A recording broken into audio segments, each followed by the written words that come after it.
కళాశాల మైదానంలో మహిళా అభివృద్ధి శిశు సంక్షేమ శాఖ గ్రేస్ క్యాన్సర్ ఫౌండేషన్ హైదరాబాద్ సంయుక్తంగా జిల్లాలోని అంగన్వాడీ టీచర్లు మరియు ఆయాలు మహిళలకు ఉచిత క్యాన్సర్ నిర్ధారణ పరీక్ష శిబిరంను మంత్రి సీతక్క, జిల్లా collector Divakara TS, Grace cancer foundation వ్యవస్థాపకులు చైర్మన్ డాక్టర్ సుంకవెల్లి చిన్నబాబు, మహిళాభివృద్ధి శిశు సంక్షేమ శాఖ జాయింట్ డైరెక్టర్ ఈ అక్కేశ్వరరావు, గ్రంథాలయ చైర్మన్ రవిచంద్రలతో కలిసి జ్యోతి ప్రజ్వలన చేసి ప్రారంభించారు. ఈ సందర్భంగా మంత్రి మాట్లాడుతూ అత్యధిక స్థాయిలో క్షేత్రస్థాయి ఉద్యోగులు ఉన్న మహిళాభివృద్ధి శిశు సంక్షేమ శాఖకు మంత్రిగా బాధ్యతలు నిర్వర్తించడం నాకు ఎంతో సంతోషకరంగా ఉందని అన్నారు. మన ప్రభుత్వం మహిళా పక్షపాతి ప్రభుత్వం అని అన్నారు. అంగన్వాడీ టీచర్లు, ఆయాలు మా ఆడబిడ్డలు, ప్రజాప్రభుత్వం ఆడబిడ్డలకు ఆపన్న హస్తం, వారి ఆరోగ్యం సంరక్షణలో ఆత్మీయ నేస్తమని అన్నారు. ఈ కార్యక్రమంలో Talavai CDPO G Malleswari, ICICI bank manager Damma Srikanth, ICI అధ్యక్షులు ప్రశాంత్ నందెల్లా, నిర్మాణ ఆర్గనైజేషన్ వ్యవస్థాపకులు మయూర్, అన్ని సెక్టార్ల సూపర్వైజర్లు, అంగన్వాడీ టీచర్లు తదితరులు పాల్గొన్నారు. ఇబ్బంది పెడతా ఉంది కాబట్టి మరి గ్రేస్ ఫౌండేషన్ వారు ఒక ప్రోగ్రాం పెడితే నేను అక్కడికి వెళ్ళినప్పుడు వాళ్ళు చేసినటువంటి ప్రయత్నం, వాళ్ళు చేసే ప్రచారం ఇవన్నీ విని అరే మన ములుగులో కూడా ఫస్ట్ పెడదాం, అది కూడా అంగన్వాడీ టీచర్స్ కానీ మరి ఆయలకు కానీ పెట్టి వాళ్ళకి, ఎందుకంటే మరి అంత అవగాహన ఉండకపోవచ్చు అనే ఉద్దేశంతో ఆ రోజు ఒప్పుకొని ఈ రోజు ఈ యొక్క కార్యక్రమాన్ని ఏర్పాటు చేయడం జరిగింది.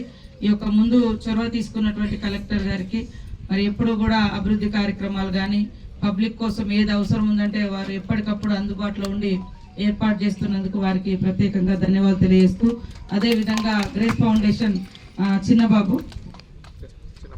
చిన్నబాబు గారు, అదేవిధంగా మన డైరెక్టర్ ఆకేశ్వరరావు గారు, గ్రంథాలయ చైర్మన్ గారు చందర్ గారు, మన సరిత గారు, డిడబ్ల్యూ గారు, మరి వేదిక మీద ఉన్నటువంటి ఇతర స్టాఫ్ అందరికీ, అంగన్వాడీ టీచర్స్కు, ఆయలకు, అదేవిధంగా స్టాఫ్ అందరికి, ఈరోజు డాక్టర్స్ కానీ ఆశా వర్కర్లు కానీ, అదేవిధంగా గ్రేస్ ఫౌండేషన్ ద్వారా వచ్చినటువంటి స్టాఫ్ అందరికీ, పత్రికా మీడియా పెద్దలకు, ఇందాక కలెక్టర్ గారు చెప్పడం జరిగింది, అదేవిధంగా చిన్నబాబు గారు కూడా చెప్పడం జరిగింది. మనకు క్యాన్సర్ వస్తుందా అని మనం అనుకుంటున్నాం, కానీ వచ్చిన తర్వాత 4th stage, 3rd stage, 3rd కూడా దాటిపోయి 4thలో ఎప్పుడో అది తెలిసిపోతుంది. వేరే ఏదో ఒక జబ్బు కోసం పోతే ఇది మీకు ఉంది అని అంటున్నారు. అర్థం కాకుండా నాకు కూడా ఒక 5-6 కేసులు ఇట్లాంటి తగిలినాయి, అంటే తెలిసినాయి. ఇక్కడ మన దగ్గర ఇప్పుడు స్టేజ్ మీద ఉన్న వాళ్ళు, మా జైపాల్ రెడ్డి వాళ్ళ అమ్మ కూడా క్యాన్సర్తో ఇక్కడ అబ్బాపురం ఆమె చనిపోవడం జరిగింది. మన కుమారన్న, మా జిల్లా అధ్యక్షుడు కుమారన్న కూడా గొంతు క్యాన్సర్ వచ్చింది. ఇది చిన్న ఇక్కడ కనబడ్డది, కానీ ఆయన అశ్రద్ధ చేసి ఆ క్యాన్సర్ మనకు వస్తుందా అనుకున్నాడు, కానీ అంత వ్యవస్థ ఉండి కూడా కాపాడుకోలేకపోయింది. ఇంకా అనేక మంది మాకు రోజు మా చుట్టూ తిరిగే వాళ్ళ భార్యలు లేదా వాళ్ళ అమ్మలు, ఇట్లాంటి వాళ్ళకే చాలా మందికి వస్తున్నటువంటి పరిస్థితి. కాబట్టి ఇది మనం మంచిగా ఉన్నంతసేపు మంచిగానే ఉంటున్నాం, కానీ తెలిసిన తర్వాత సగం చచ్చిపోతాం మనం. వెంటనే క్యాన్సర్ అనగానే దానికి మందు అనేది లేదు అనే భయము సగం మనల్ని మానసికంగా చంపేస్తూ ఉంటుంది. దానికంటే ముందు ఈ జబ్బును మనం తెలుసుకోవడం అనేది చాలా అవసరం. తెలుసుకుంటే ఖచ్చితంగా ట్రీట్మెంట్ ముందు నుంచి జరిగితే తప్పకుండా బాగుపడతాం, బతికి బయటపడతాం. ఈ రోజు కూడా మా ఇంట్లో ఒక అబ్బాయి ఉన్నాడు, ఇక్కడ నుంచి మన కొత్తూరు, చిన్నపిల్లగాడేవానికి బ్లడ్ క్యాన్సర్ వచ్చింది. అంటే తట్టుకోలేక ఒక్కొక్క 20 లక్షలు 30 లక్షలు అడుగుతుంది, అంటే ప్రైవేట్ హాస్పిటల్, అంటే ఖర్చు అట్లా ఉంటుంది. అట్లా కొంతమంది చిన్న పిల్లలకు కూడా వస్తుంది. కొంతమంది ఏమనుకుంటాం మనకు వస్తుందా, ఒకప్పుడు ఎట్లుండే హార్ట్ అటాక్ అనగానే లావు ఉన్న వాళ్ళకి వస్తుంది, పొగ తాగిన వాళ్ళకి వస్తుంది.